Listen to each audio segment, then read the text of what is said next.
They woke up in the morning and they saw a white substance filling everywhere. God has provided food for them. And then they say, what is this? Or what is that? Or what is it? That is where that food got its name, manna. Manna means what is it in Hebrew. That's how the food was named. So when they saw what God provided, they asked, what is it? Or what is this? That's what manna means. Manna means, what is this? Now pay attention. This is very important. Pay attention. Manna means, what is this? Meaning that it is not the answer, it is the question. Manna is not the answer. Manna is the question. Don't confuse the question for the answer and the answer for the question. Manna is question, not answer. Manna is generic for every materiality. When they saw it, they said, what is this? Meaning that it is the question, is not the answer. Don't confuse the answer for the question or the question for the answer. They ask, what is this? Every material thing in life is the question, is not the answer. If hunger is the question, is food the answer? If food is the answer, how come that we eat and eat and eat and we are never satisfied? How come that those who have food that can last them for a lifetime, they are not satisfied?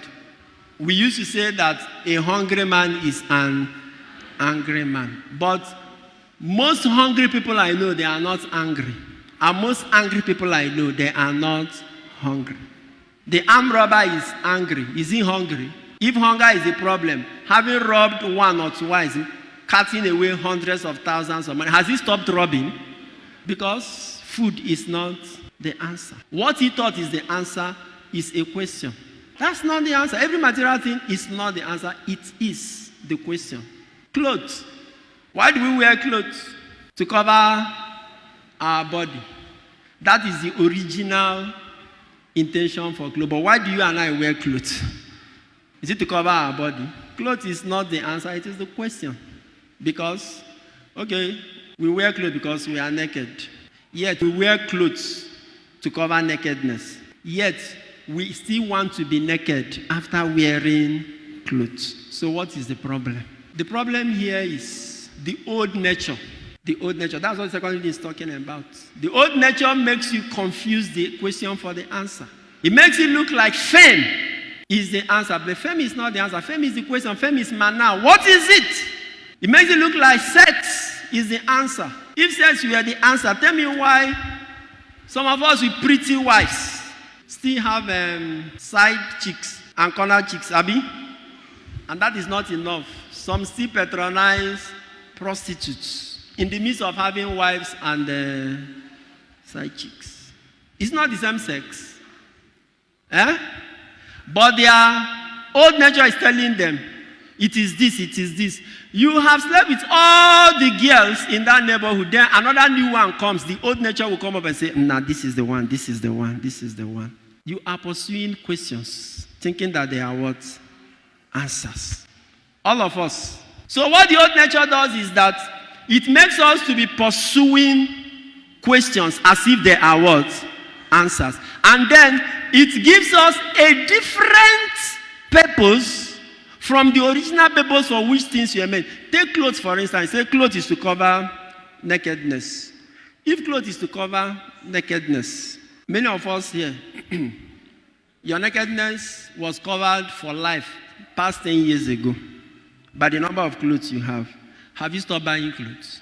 And if it is to just cover nakedness, why you want to spend 3 million naira to buy clothes? So the old nature will tell you and I, it is clothes, buy clothes. When you buy clothes, you'll be fine. It's not true. We are not wearing clothes now to cover nakedness. We are wearing for something else, Abi. To impress and even to oppress, to give ourselves some kind of imagined status that we are looking for. So we are not using, in fact, covering nakedness is now only 10% of what we are now using clothes for. So, we buy Versace, Giorgio Armani, Louis Vuitton, Police, is it North Face or North Face? Which other one? Vendi. Which other one? Fendi. Guinea. Okay. Do you need all that to cover nakedness? Are you telling me that Obioma here can knock? Take wristwatch, for example. What do you need wristwatch for? What is the original purpose of wristwatch? You and I, are we using wristwatch for time? Let's be honest with ourselves. Are you wearing this for time? What is the purpose of car? It's not mobility, movement from one place to the other. But to be honest, you and I, are we using car now for mobility? Many people. Are you getting car for mobility? No. If it's car is for mobility, how is it that in the compound of one person, 5 cars are parking? Are you a transporter? Praise God. I don't know whether you are following me. I am not saying that we will not be human. I'm just letting you know how the old nature sabotages our happiness, because it makes us in a constant panic state of pursuit of questions, confusing them for what? For answers. Making us look like it's when you get this or get that or that the answer to your questions have been answered. But you and I know that we have been getting this and getting, and yet we are still what? Pursuing. And so what do you need? The second reading says it's transformation, spiritual revolution. That's what we need. He said, put off the old nature. Don't live the empty kind of lives that pagans are living. He said that's not how you learn Christ. You have to put off the old nature, put on the new one. The new nature in you interrogates. Listen to me now. I am not saying you should not live a good life or wear nice clothes. No, that's not what I'm saying. The point I'm making is that the new nature, the new man, the new you interrogates why you are working so hard, why you are looking for fame, why you are looking for position and power, why you are looking for money. When you get this thing, the new nature is going to ask you, what are these things meant for? It is going to let you know that these things are questions. They are not what? They are not answers. You have not arrived because you have made more money. You have not arrived because you have got fame. You have not arrived because you have achieved popularity. You have not arrived because you have all the fanciful and designer clothes. You have not arrived yet. There is one man who thought he had arrived. He didn't know that that was the most stupid mistake in his life. The rich man in Luke chapter 12, when he had more, he thought it was the answer. He said, my soul, relax. The Bible said to him, that night, God said to him, you are a fool. Tonight, a demand will be made of your soul. Every time we make material things the end, the answer, God is not looking at us and calling us fools. Because he's a fool that does not know the difference between the question and the answer. Praise God. To watch full videos and get notifications for new ones, please subscribe to my YouTube channel. God bless you.